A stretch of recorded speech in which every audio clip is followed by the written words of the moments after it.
Hello, hi, and welcome to this video. It's been a while. If you follow my socials, you probably know that's because I've been trying to finish this course that I've been doing. So back in January, the end of January, I enrolled on this TEFL course, which is Teaching English as a Foreign Language. And there was only a set amount of time to do this. I think I had 7 months and therefore I had to complete it by the end of August. And while I've made good progress, I hadn't really done too much with it. So time was ticking on. I was probably got to the middle of June and I still had a quarter of this course to do. So my focus has pretty much been cracking that out. So I at least finished it, which I have done now. So I've got my certificate. So that meant I could get on to finishing Our Mutual Friend. It's been a labour of love, but not in a bad way. It's just taken me a long time to read. So this video is all about Our Mutual Friend by Charles Dickens. This is the second Dickens novel that I've read, full novel anyway, after Great Expectations. I've also read a couple of the Christmas stories, so A Christmas Carol, I nearly forgot the name of that, and The Chimes as well. Obviously this is a lot bigger than Great Expectations, and I can see why it was serialised. I'm a bit sort of 50-50 with serialisation, so some of them I read and I feel like actually this could be read in one go.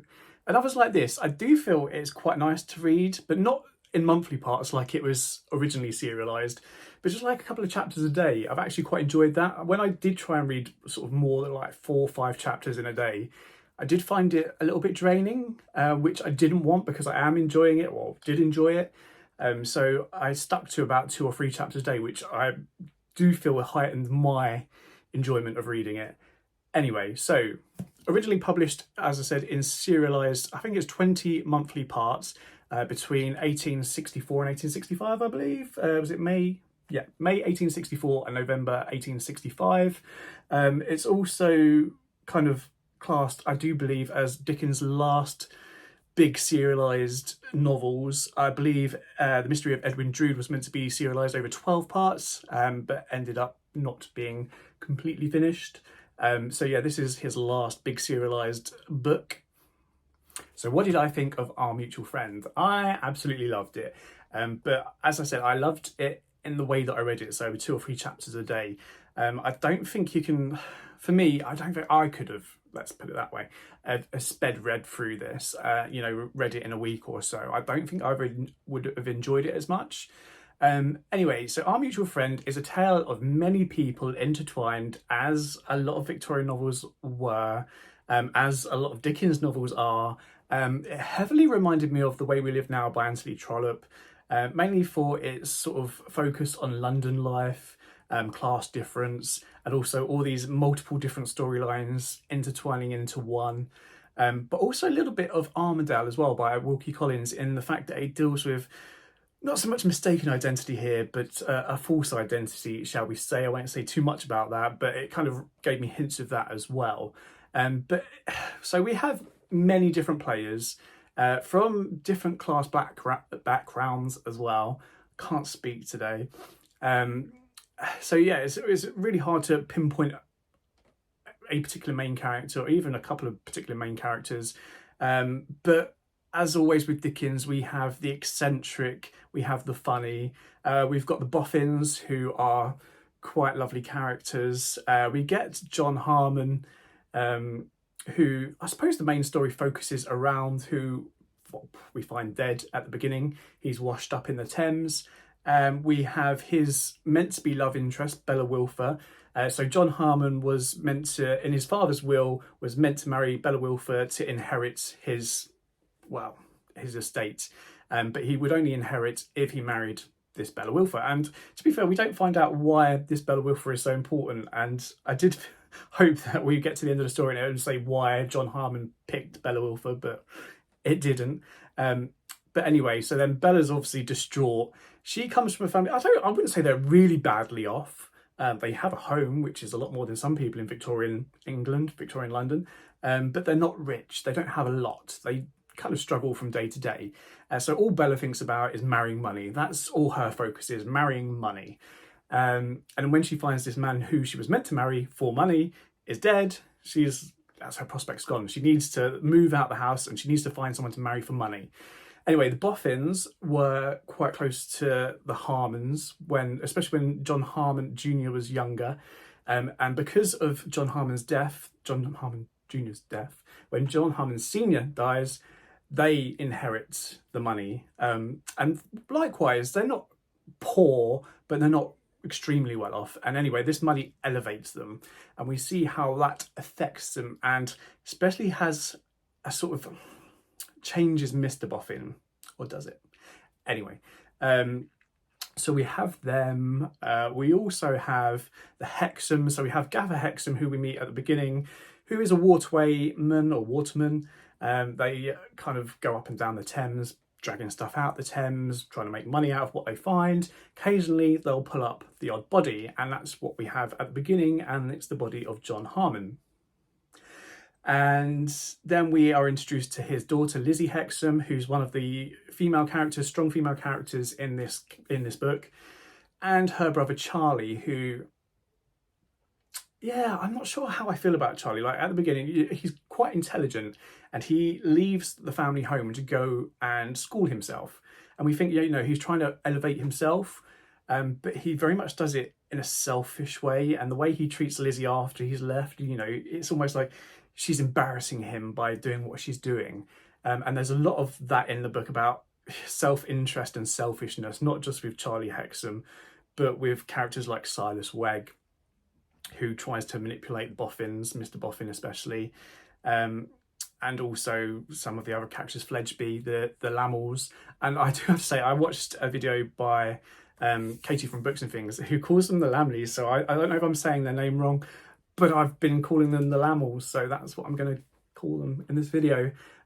So we have all of these characters intertwining, but yeah, they're sort of the main characters. I've probably left loads of people out, but there's so many different complex stories going on. So yeah, John Harmon Jr. is dead, Bella is distraught, and the Boffins offer her, because they feel bad, they're like, well, she should have had this money, so they offer her to come and live with them, and they offer to kind of elevate her, to try and help her, give her the money she needs, and to make her sort of in the position where she can marry money for herself. And in walks this Mr. John Rokesmith, who becomes the secretary for Mr. Boffin, and he falls for her, and she's like, what are you talking to me? I want money. You haven't got money.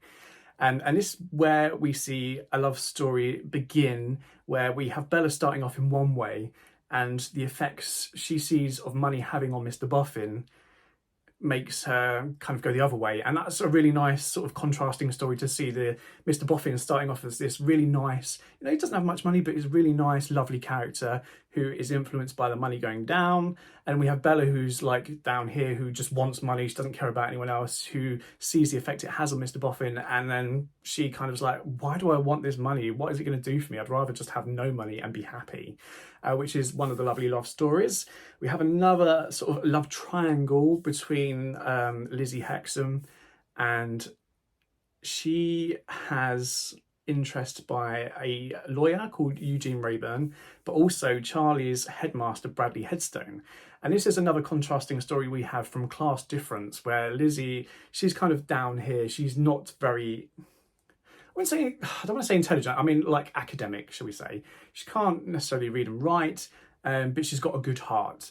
And here we have two men of station, if you like, a lawyer and a teacher, a headmaster, who are showing her interest, and they're both besotted with her. And this love triangle goes on a bit of a path where some dramatic things happen, especially towards the end. But as Dickens, we do get a happy ending, almost, for most of the characters in that love triangle, for the two of them anyway. So we have that. So Our Mutual Friend is not just a story of love, it's a story really of London and of class difference as well. It's one of those, I think the introduction in it says it is one of the last sort of mid-Victorian novels that deals with London as a whole, before we get George Gissing coming along in the 1880s. Writing about London as well. So another theme that runs throughout Our Mutual Friend is that of class and class difference, and poverty is very prominent throughout the novel. From the fate of Betty Higden, we see which is quite sad actually. Betty's quite a nice, lovely old character. To also the imagery of waste throughout the novel. You know, there's, you know, the Golden Dustman, that's what they call Mr. Buffin, and he, you know, the money that they have is made through waste, dust, the dust mounds. So there's a lot of reference to that as well. And also, as I mentioned, the theme of self-interest and selfishness in the case of Charlie Hexam, the Lamels, but also the use, and in the introduction it states that in this novel we have Dickens using extremely strong female characters, not necessarily for the first time, but stronger than he has done in previous novels. And that's in the form of both Lizzie Hexam and also Bella Wilfer. Both not necessarily extremely well off. I mean, Bella's probably better off than Lizzie was. But these characters who maybe don't have all the money in the world, they're, you know, not doing brilliantly in life before at the beginning of the novel, but actually are raised up. And it's almost like Dickens putting two fingers up to his disagreement with society at the time. And we know Dickens was a strong advocate against, you know, the class difference in London at the time.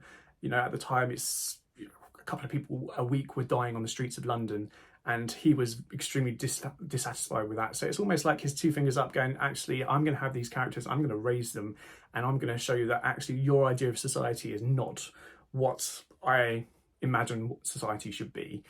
So that's quite nice to see. Another character I really love is that of Fanny Cleaver, aka Jenny Wren. I mean, once again, such an eccentric name, but you need an eccentric name for an eccentric character. I mean, we have a lot of eccentric characters, it's Dickens for God's sake, but Jenny Wren with her bad back and legs all are queer, and she says that quite a lot of times. Every time she's introduced to someone, oh, sorry, I can't get up, I've got a bad back and my legs all are queer. She's just a fabulous character. I loved her throughout. I think she's probably my favourite character in the novel. But it's a lovely story of, I say, love triangles, class difference. We have all sorts going on, all sorts of characters, very complex, all intertwining into this main sort of story about John Harmon and his estate and who gets it and the effect it has on the people that are connected to it. So I'm going to read a few parts of the book that I either like or connected with, or that help me kind of not prove a point, but show a point that I mean about the book, if that makes sense. So in this first reading, this is a scene between the Lamels, who feel like they've been wronged by society and wronged by each other. So they were kind of brought together as a sort of blind match, and each were told that the other was prosperous. And it turns out that they necessarily weren't that prosperous, and both feel like they've been hard done by. So this is kind of like a ploy or a plot to kind of get back at society, but also trying to lift themselves in the process. And here they're trying to match the daughter of the Podsnaps, what a fabulous name by the way, Georgiana, with a sort of not so nice character of Fledgeby. I can't really think of a word off the top of my head to describe him, as he's not very nice. He's a bit shady is the word I'd use. Anyway, so they're trying to get them together in this meeting, and they're doing all the talking. Basically, the Georgiana and Fledgeby are just not even communicating with each other, and we have the Lamels literally talking on their behalf. So here we have the reading where it says, still it wouldn't do. They would not look at one another. No, not even when the sparkling host proposed that the quartet should take an appropriately sparkling glass of wine. Georgiana looked from her wine glass at Mr. Lamel and Mrs. Lamel, but mightn't, couldn't, shouldn't, wouldn't look at Mr. Fledgeby. Fascination looked from his wine glass at Mrs. Lamel and at Mr. Lamel, but mightn't, couldn't, shouldn't, wouldn't look at Georgiana. And also in that reading, just as I was reading it, remembered, we have Dickens' use of words. I've mentioned it before, where he would like to use numerous nouns, adjectives when he's either describing something or listing something. His use of words is very Dickensian. I can't think of another way. But also on that point, another reading, he also loves repetition. So what I mean in this part of the reading. So this is just a short reading, but it's just showing his use of repetition. Like I mentioned, he loves using numerous nouns, adjectives. There's plenty of that in there as well. I've talked about that in other videos. But here he writes, when he had unlocked a drawer and taken a key from it to open another drawer, in which was another key that opened another drawer, in which was another key that opened another drawer, in which was the checkbook, and when he had written the check, and when reversing the key and drawer process, he had placed his checkbook in safely again. And that just kind of highlights his use of words and repetition. He does that quite a lot with round words, very eccentric, very Dickens. Another part of the book where we see a piece of writing which is quintessentially Dickens, very eccentric, is when the Lamels are having a conversation with each other and he introduces this hypothetical skeleton in the closet, which is coming between them because we're emphasising that while they're talking at each other, they're not actually talking at each other. Neither one is actually listening. And it's just this imaginary skeleton from the closet, which is kind of the in-between, go-between between this couple having this debate conversation. So here we have, was it the speciality of Mr. and Mrs. Lamel, or does it ever obtain with other loving couples?